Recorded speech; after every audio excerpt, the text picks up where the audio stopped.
Richard, do you want to do a roll call? Not a roll call, but a... Be happy to. If I might have your attention, we're going to get going. I wonder if I could start with a roll call. Councilor McCauley. Here. Councilor Preston. Here. Councilor Vogel. Present. Councilor Wallace is presently absent. Councilor Wright. Here. Councilor Zeed. Here. Councilor Cameron is likewise. Councilor Donahue. Here. Record reflects Councilor Wallace. Here. Councilor Khan. Present. Hello. Councilor Lane. Here. And Council President Shan. Present. We have 10 present.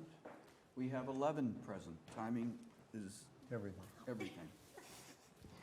All right, so we are here to, at 7 o'clock tonight, to hear from Global on the most recent updates and give the opportunity for the council to ask questions. So I'll turn it over to Global. Great. Thank you, councilors. And thank you for slotting us in on a separate agenda item here. Jeff Roloffs. I'm an outside counsel to Global Companies. I have an office here in Newburyport, 44 Merrimack Street. So some of you are new to the situation. Last fall, I'm just going to assume that you're aware of the maintenance and cooperation agreement that Global entered into with the city in December. That resolved the process that the City Council had opened up in the fall. Pursuant to that agreement, Global agreed to implement certain maintenance activities at the property, including snow removal, which was important for the winter. And they also committed to exercising good faith to certain undertakings to facilitate the residential redevelopment of this property. Pursuant to the maintenance agreement, Global committed to providing monthly status reports to the city representatives, including the councilors. 3 of those have been submitted in January, February, and March, so hopefully you've seen those along the way. We've had 2 Zoom meetings with a handful of city representatives, one in January, one in February, to provide a status report and answer questions that the city representatives had as to activities at the property and implementation of the commitments under the agreement. At our last meeting, it was suggested that we come before you tonight to provide the full City Council an update as to where things stand and to be available to answer questions. With me tonight are Jacqueline Harrison. Jacqueline's the Corporate Communications and PR Manager for Global, and Ryan Lawler, who's the Director of Real Estate. So they're here and happy to answer any questions that come up along the way. Just to provide a quick overview of some of the compliance goals that have been accomplished and activities since this was entered into in December. $10,000 maintenance bond was provided to the city by Global. Snow removal was done all winter pursuant to a contract that they had put in place in December. I think that all of those activities went pretty well this winter, at least as far as I could see.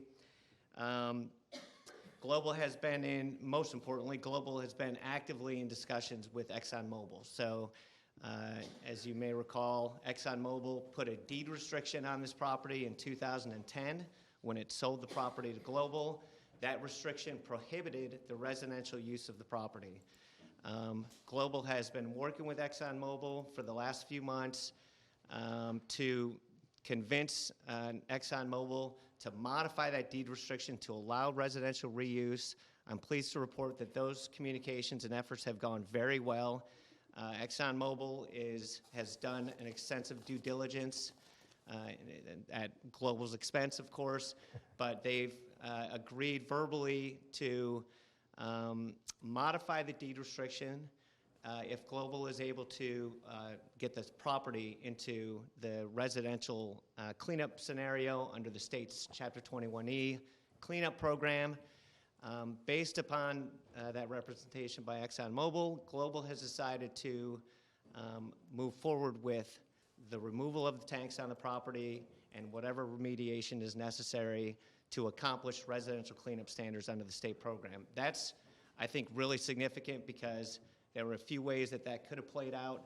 They could have tried to put that on a prospective buyer, but there's a lot of uncertainties associated with that, and ExxonMobil's not interested in modifying the deed restriction until they have confidence that there aren't going to be any issues associated with residential use of the property.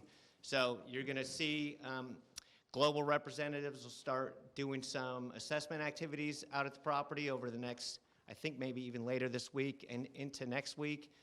At some point very soon, they'll be submitting the applications to the fire department for permission to go in and remove the tanks.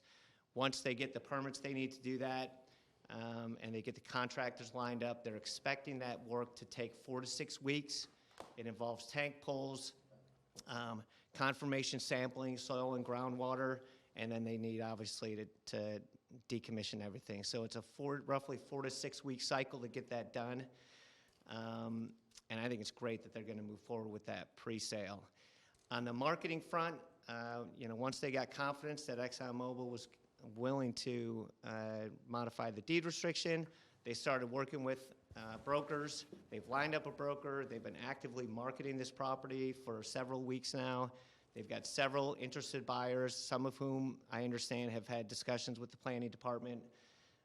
Some of them are familiar with Newburyport's zoning landscape, so they sort of know what the challenges are there. We're expecting sort of a final package of offers to be submitted within the next week or two.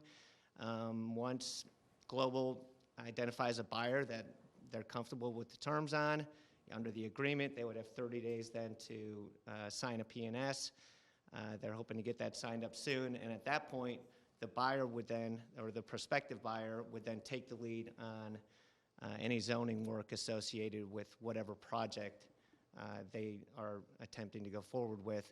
Global's commitment at that point under the agreement with the city is to cooperate with the city and the buyer to facilitate those activities. But it'll be the buyer taking the lead on that. So generally speaking, things are going great, I think. All right, That's it. questions?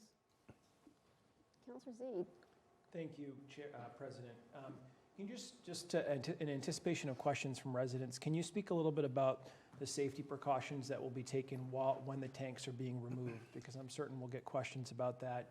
I know you mentioned the soil samples, but just in the active process of removing the tanks, ensuring, that nothing ill happens from that. Is there anything you could offer to help? Yep, I mean, I can say this. There's a pretty elaborate regulatory program that puts safety requirements on those sorts of activities.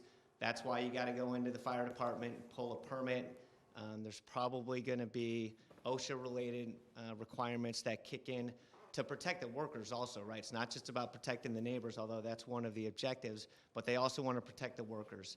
I should add, notice of these activities. So before they go in and pull the tanks, notice is going to be circulated to the neighbors in the immediate vicinity and, of course, to the city as well. So you're not going to just be driving by one day and be surprised to see people out there in their safety gear and large equipment. You'll be notified of this. But there are safety measures that the regulations require. That's great. No, that's what I was kind of hoping, anticipation of residents. So the next question is, at the conclusion of the tank removal, what is the state of the site? Is it dirt and the concrete and asphalt? What should residents expect to see after that process? I think that partly depends on what they find out there. So I think the plan would be to,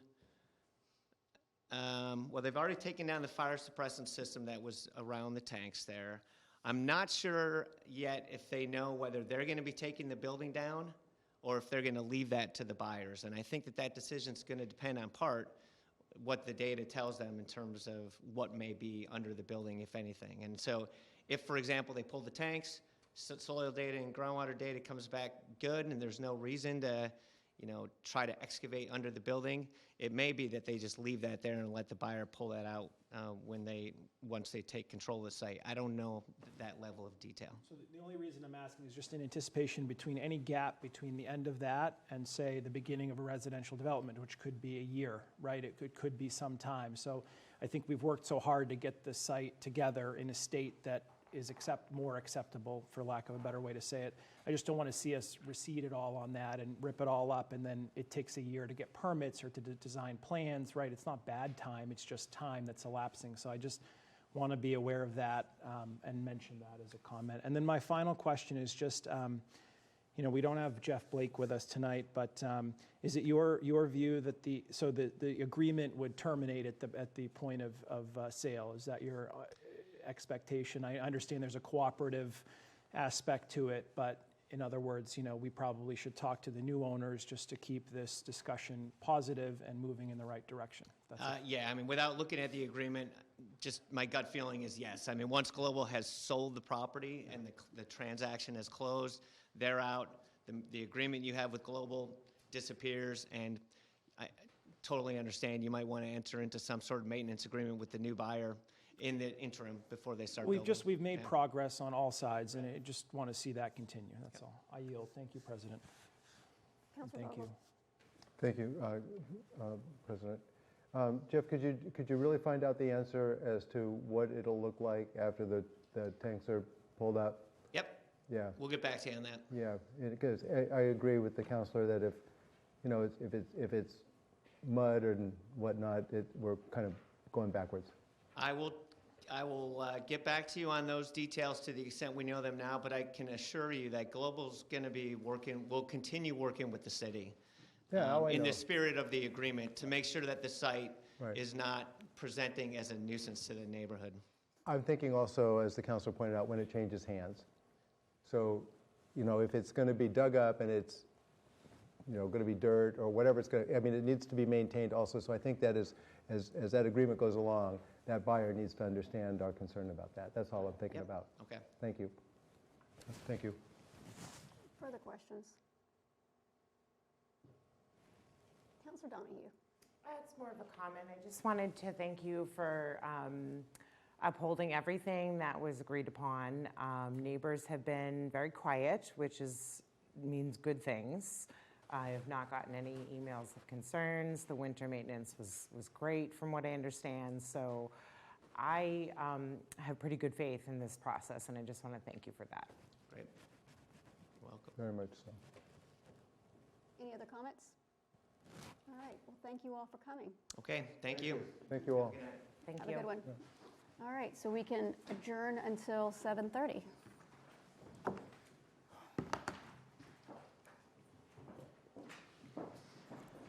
UHF is connected.